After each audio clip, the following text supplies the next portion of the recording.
Bonjour tout le monde, Ruthia Rosguinor, psychologue et coach en développement personnel et professionnel. Je vous retrouve aujourd'hui pour ce 3e jour de challenge impactant en 30 jours où je fais une vidéo par jour.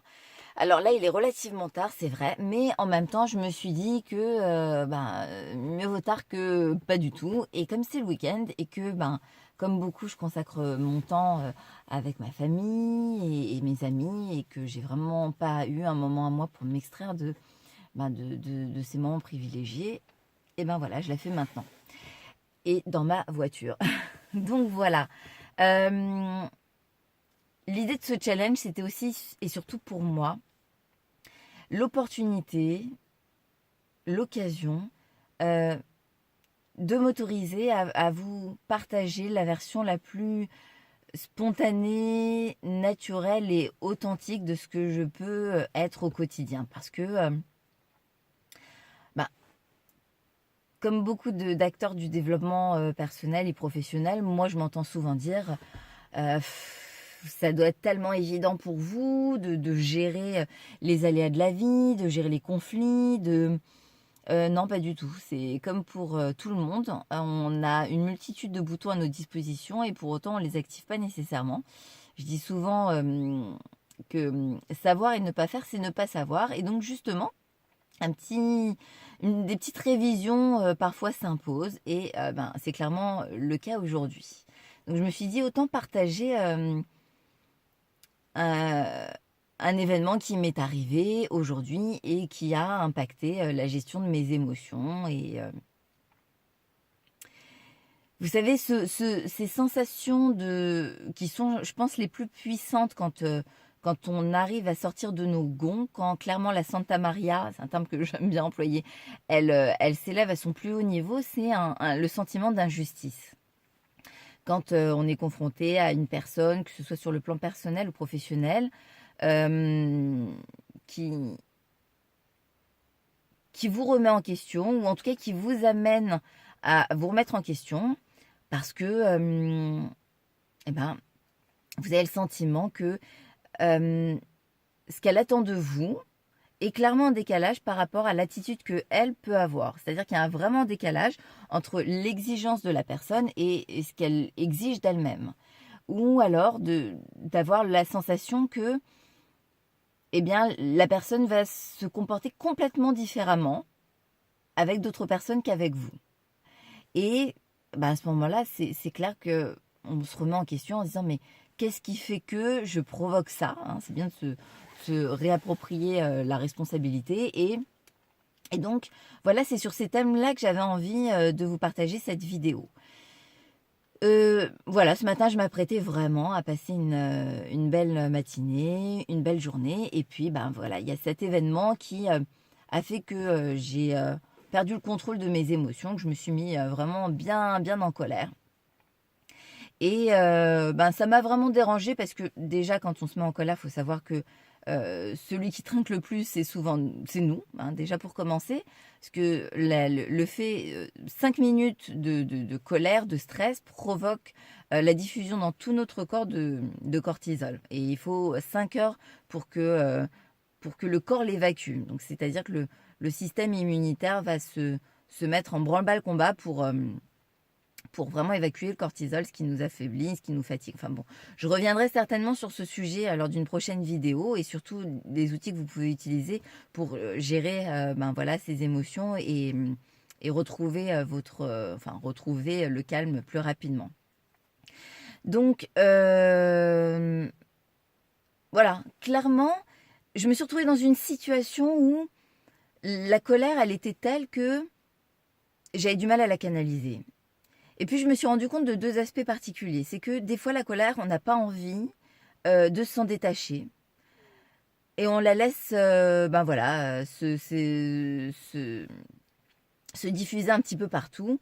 Parce qu'on peut avoir aussi le sentiment que si on baisse notre garde et que la colère, elle s'évapore, qu'on va renoncer à nos valeurs personnelles et que c'est comme si on cautionnait le comportement de l'autre. Alors que pas du tout en réalité, mais c'est intéressant quand même. En tout cas, moi, c'est la question que je me suis réellement posée quand j'ai fait cet arrêt sur image. Et puis la deuxième chose, c'est que bien entendu, quand on est en colère, on est souvent en colère après l'autre, après un événement, une situation, mais on peut aussi se sentir en colère contre et envers soi-même, de se mettre dans cette situation, de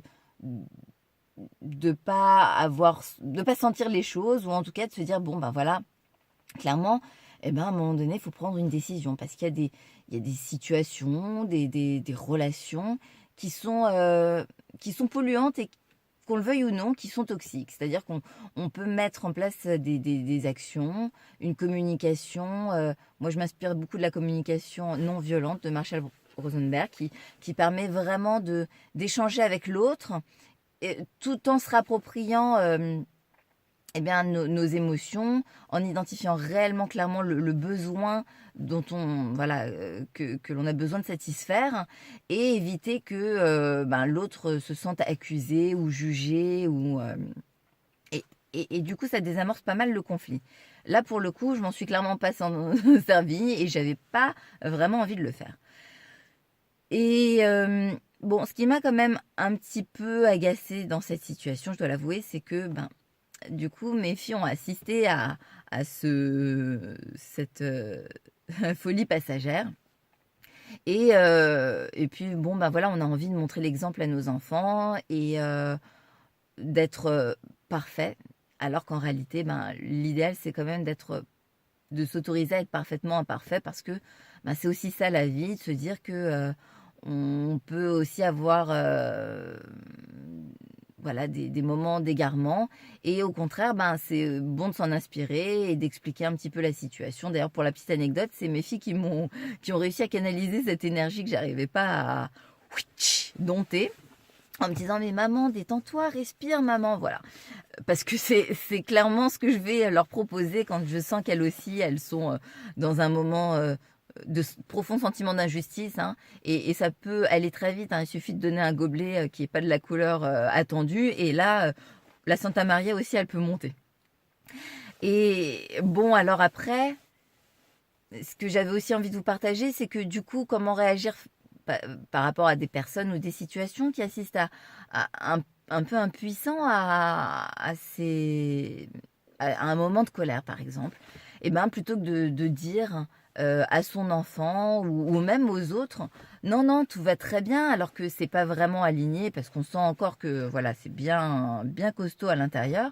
Et ben, c'est de dire, voilà, c'est vrai que là, je ressens des choses qui sont pas agréables, mais qu'est-ce que je pourrais utiliser pour me sentir mieux? Puis du coup, ben, ça permet de comprendre, d'accepter le fait que ben, leur mère n'est pas un bonze non plus et que ça arrive à n'importe qui de vivre ces émotions. En tout cas, voilà, c'est ce que j'avais envie de vous partager aujourd'hui dans cette vidéo. Euh, Vous, qu'est-ce que vous ressentez? Comment vous réagissez quand vous êtes confronté à des moments d'injustice? Pour pas vous laisser comme ça sur la touche par rapport à ça en se disant, bon, elle est marrante, c'est quand même une coach, elle n'a pas des outils à nous communiquer. Alors si, oui, j'ai des outils à vous communiquer. Euh, Bien entendu, ce que je vous décris, ça a duré 10 minutes, même pas. Je pense que même j'ai rallongé le temps. C'est que pour moi, ça a été beaucoup trop long par rapport à ce que j'aurais pu euh, éteindre en jouant le pompier, mais ça a duré plus longtemps. Alors, la première chose à faire déjà, c'est de se mettre en mouvement. Parce on raisonne pas une émotion, on agit dessus directement. Et le fait alors moi je vais mettre une musique à fond, je vais me mettre à sauter comme si j'étais sur un trampoline, parce qu'à ce moment-là, il se passe une réaction physique, chimique, physiologique, qui fait que ça va court-circuiter le mécanisme de la pensée. Voilà, vraiment, on s'essouffle tout seul, et puis on se retrouve comme ça à être beaucoup plus posé. Puis la musique, je remets de la lumière, non. Et puis comment dirais-je, la musique permet aussi voilà, d'aller chercher d'autres émotions. Ensuite, deuxième chose, des exercices de cohérence cardiaque. Je vous en parlerai dans une prochaine vidéo. C'est un outil incroyable que j'utilise depuis de nombreuses années, qui m'a réellement permis je dirais, changer même l'essence même de ma personnalité. J'étais quelqu'un d'assez nerveuse, euh, assez anxieuse et vraiment, j'ai pu m'apercevoir concrètement les bénéfices de cette forme de respiration qui est incroyablement efficace parce qu'elle va canaliser la tête, le cœur et le corps. C'est-à-dire que après avoir fait cette respiration, on a une meilleure capacité dans notre prise de décision, dans notre capacité à rationaliser et à prendre du recul. Émotionnellement, ben, on retrouve un équilibre qui fait que on n'est plus envahi par des émotions parasites. Et puis au niveau du corps, ben, faut le dire clairement, quand on est énervé, quand on est en colère, on ne se rend pas compte, mais il y a tout qui vient se mobiliser. On a la gorge nouée, on a les poings serrés, voilà, tout est contracté et quand on va agir sur la tête, le cœur et le corps, et ben là, à ce moment-là, on obtient des résultats très efficaces. Voilà, j'espère que cette vidéo vous a inspiré et ben partagez-moi vous vos impressions, comment vous gérez tout ça, des sentiments d'injustice, avec des scénarios un peu répétitifs, les frustrations qu'on peut avoir quand on a clairement la sensation que les autres réagissent différemment envers nous et puis envers d'autres personnes à l'extérieur.